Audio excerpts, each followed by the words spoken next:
আমি নিশ্চয়তা দিতে চাই, এখানে যারা পুলিশ আছে রেসপন্স করতে দেরি করেছে তাদের প্রত্যেকের বিরুদ্ধে আমি ব্যবস্থা নিব। আমি শুনেছি 2 ঘন্টা পরে আমার ওসি আপনাদেরকে ডাকে সাড়া দিয়েছেন। আমি আপনাদেরকে এই মুহূর্তে আমি এখানে দাঁড়িয়ে বলতে চাই, আমি তাকে সাসপেন্ড করব।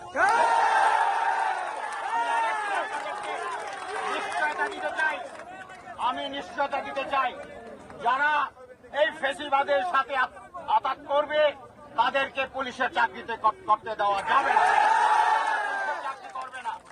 এতদিনের যে পুলিশ, যে ফেসিবাদ পুলিশ তৈরি হয়েছে, সেই ফেসিবাদ থেকে পুলিশ বেরিয়ে আসতে হবে, জনগণের পুলিশ হতে হবে। আপনারা কষ্ট করে এসেছেন, আপনারা এই জনগণের নিরাপত্তার জন্য এসেছেন। যাদেরকে এভাবে পিটেল, গত 17 বছর যাবৎ আপনাদেরকে অন্যায়ভাবে অত্যাচার করেছে, এই দেশের উপর জুলুম করেছে, এখনো তারা মাথা চারা দিচ্ছে। তাদের এই মাথা চারা কোনোভাবেই বরদাস্ত করা হবে না।